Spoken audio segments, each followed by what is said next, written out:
انہیں جانا انہیں مانا، نہ رکھا غیر سے کام، للہ الحمد میں دنیا سے مسلمان گیا۔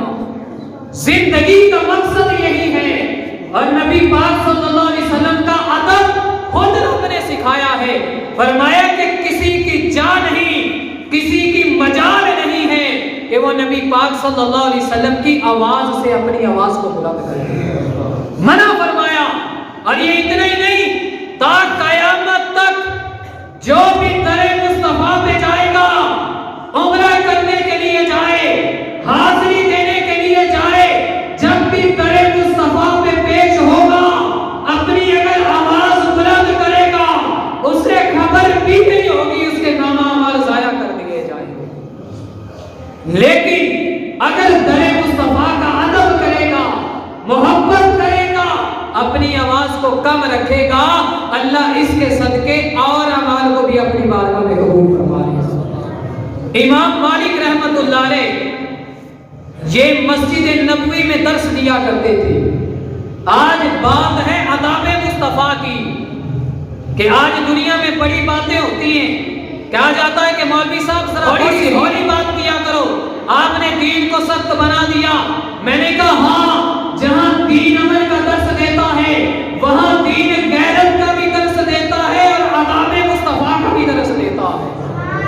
جو مصطفیٰ کا نہیں وہ ہمارا نہیں، جو مصطفیٰ کا ہے وہ ہمارا ہے، اور جو مصطفیٰ کے ساتھ مل جائے گا، قیامت تک کے لیے اللہ اس کی دنیا بھی سنوار دے گا اور اس کی آخرت کو بھی بہتر فرما دے گا۔ امام مالک رحمت اللہ علیہ درس دیا کرتے تھے مسجد نبوی میں۔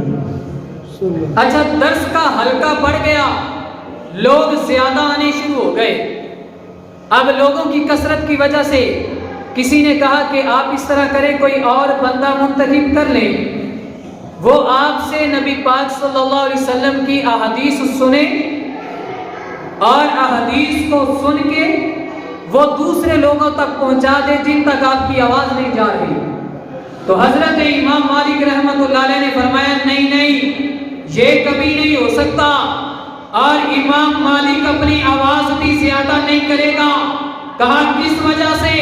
فرمایا کہ یہ در مصطفیٰ ہے، تم اس کا ادب نہیں جانتے۔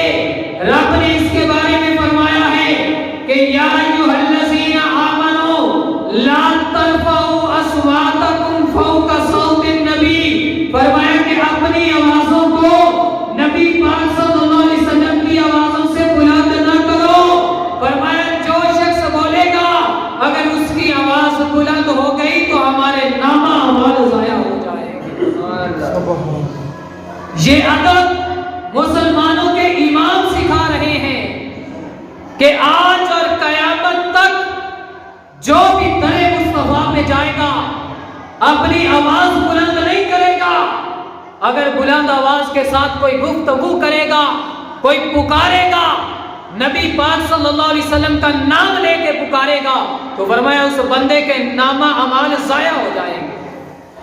مسلمانوں کے بادشاہ ابو جعفر مسعود یہ مدینہ پاک میں آئے، امام مالک رحمت اللہ علیہ کے ساتھ ملاقات ہوئی۔ توجہ ہے، امام مالک کے ساتھ ملاقات ہوئی تو کوئی مسئلے کے بارے میں بات ہو رہی تھی، تو ان کی آواز زیادہ ہو گئی۔ کیا ہوا؟ ان کی آواز زیادہ ہو گئی، اور کن کے ساتھ بات کر رہے ہیں؟ جنہیں امام مالک کہا جاتا ہے، جو احادیث کی کتاب لکھتے ہیں، پانی میں رکھ دیتے ہیں اور عرض کرتے ہیں کہ اے میرے مولا، میں نے جتنے فرامین مصطفیٰ لکھے ہیں، اگر سچے ہیں تو وہ سلامت رہے، اگر کوئی سچا نہیں تو وہ گل جائے۔ جب وہ کتاب نکالتے ہیں تو وہ اسی طرح سلامت لکھتی ہے۔ یہ ہے امام مالک۔ امام مالک رحمت اللہ علیہ سے جب بات ہوئی نا، تو آپ نے فرمایا اے مسلمانوں کے امیر، اے مسلمانوں کے بادشاہ، آپ کیا کر رہے ہیں؟ آپ کی آواز اس در مصطفیٰ پہ بلند ہو رہی ہے، جس کا ادب یہ ہے کہ رب نے فرمایا یا ایھا الذین آمنوا لا ترفعوا اصواتکم فوق صوت النبی۔ فرمایا کہ اے ایمان والو، اپنی آوازیں نبی پاک پاک صلی اللہ علیہ وسلم کی آوازوں سے بلند نہ کرو ورنہ نامہ اعمال ضائع ہو جائیں گے اور تمہیں خبر بھی نہیں ہوگی۔ جب انہوں نے یہ آیت کو سماعت کیا تو آج زانا گزارش کرنے لگے کہ آپ امام مالک سے عرض کرنے لگے کہ مجھے یہ تو بتائیں کہ میں نے دعا مانگنی ہے، دعا گنبد خضرا کی طرف منہ کر کے کروں یا مکہ شریف کی طرف منہ کر کے کروں؟ میں اس طرف منہ کر کے کروں یا ادھر کروں؟ آج جو لوگ کہتے ہیں کہ گنبد خضرا کی طرف منہ کر کے دعا نہ کرو، میں ان سے مخاطب ہوں۔ میں اپنے آج کے دور کے کسی مفتی کی بات نہیں کرتا، میں کسی ملا کی بات نہیں کرتا، میں امام مالک کی بات کر رہا ہوں۔ آپ نے تو جانتا نہیں کہ گنبد خضرا وہ ہے، اس کے مکی وہ ہے، فرمایا جو کل قیامت کے دن تیری بھی شفاعت کریں گے اور حضرت آدم علیہ السلام کی بھی شفاعت کریں گے۔ فرمایا منہ اس طرف کر، در مصطفیٰ کی طرف کر اور دعا کر، فرمایا اللہ تیری دعاؤں کو قبول فرما دے۔ یہ میں نہیں کہہ رہا بلکہ امام مالک فرما رہے ہیں، انہیں جانا انہیں مانا، نہ رکھا غیر سے کام، للہ الحمد میں دنیا سے مسلمان گیا۔ بس یہ زندگی کا مقصد یہ ہے، اس سے بڑھ کر اور کوئی بات نہیں۔ اور آج کہا جاتا ہے کہ پاکستان میں فلاں جگہ ریڈ زون ہے، وہاں کے عذاب ہے، آپ دھرنا لے کے ریڈ زون میں آ گئے، آپ کو اس کے عذاب کی خبر نہیں، آپ پہ حملہ کر دیا جائے گا۔ میں کہتا ہوں جو اس فضا میں بیٹھا بابا خاتم بھی یہ نگاہ کرتا رہا، آج میں بھی وہی نگاہ کر رہا ہوں کہ دنیا میں ریڈ زون صرف ایک ہے جسے گنبد خضرا کہا جاتا ہے۔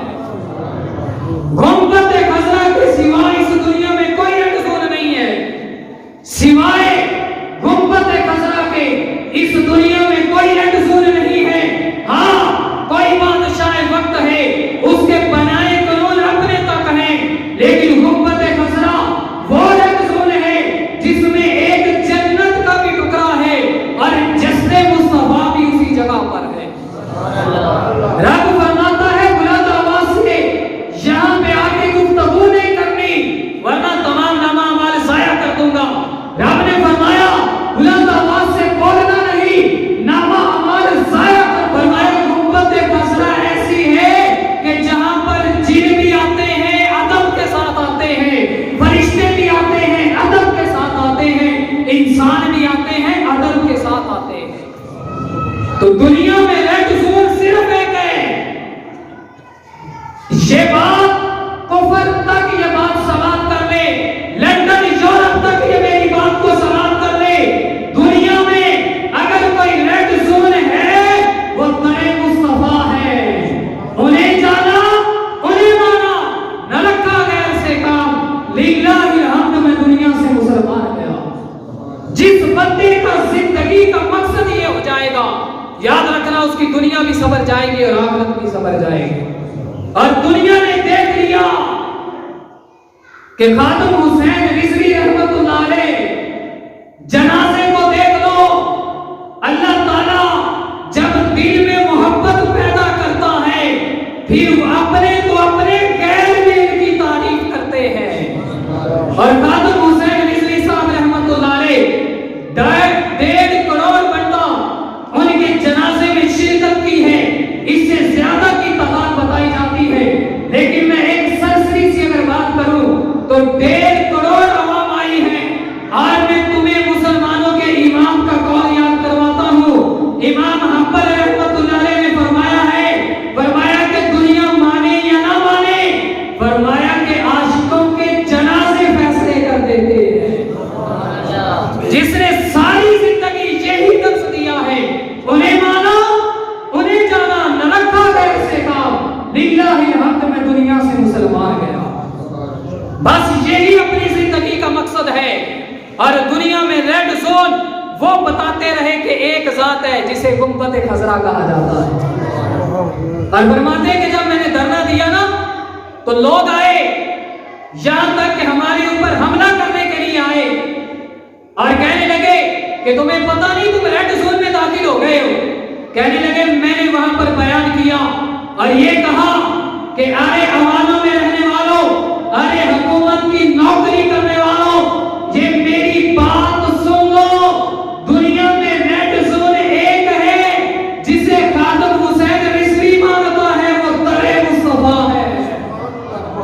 کہا کہ جب انہوں نے میرا یہ بیان سنا نا تو سنتے سال ہی انہوں نے اپنے سارے معاملات چھوڑ دیے، پیچھے ہو گئے، کہنے لگے کہ بابا چاہے جو مرضی ہے لیکن بات صحیح کر رہا ہے۔ بات اس نے صحیح کی ہے کہ وہ در مصطفیٰ ہے کہ جس کے ادب خود رب نے سکھائے ہیں، کہ وہاں پر بلند آواز میں در مصطفیٰ وہ ہے کہ جس کے آداب خود رب نے امت کو سکھائے ہیں۔ تو پوری دنیا میں آج کا لب لباب اس بیان کا وہ یہی ہے کہ ریڈ زون جس کی پابندی کسی مسلمان پر ہے، کسی انسان پر ہے، تو وہ صرف ایک جگہ ہے جو مدینہ منورہ میں تیرے اور میرے نبی کی گنبد خضرا ہے۔ وہاں کے ادب ہے جہاں فرشتے بھی آتے ہیں، 70,000 صبح آتے ہیں، 70,000 شام آتے ہیں۔ فرمایا کہ آ کے درود و سلام پیش کرتے ہیں، ادب سے میرے نبی علیہ السلام کی بارگاہ میں بیٹھتے ہیں، اور اگر مسلمان جاتے ہیں، عاشق رسول جاتے ہیں، بڑے ادب کے ساتھ حاضری دیتے ہیں کہ یہ وہ در ہے، یہ در مصطفیٰ کا ادب ہے۔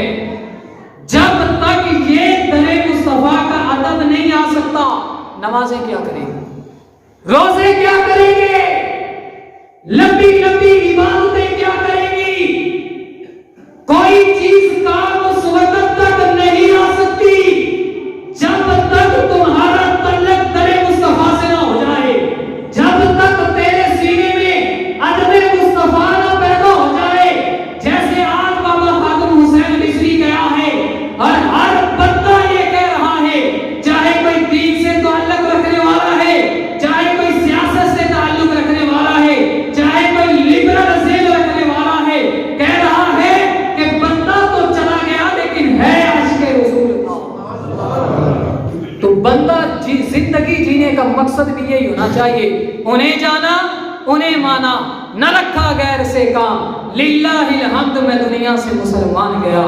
اللہ تعالی ہمیں انہی الفاظ کے ساتھ اپنی زندگی بسر کرنے کی توفیق عطا فرمائے۔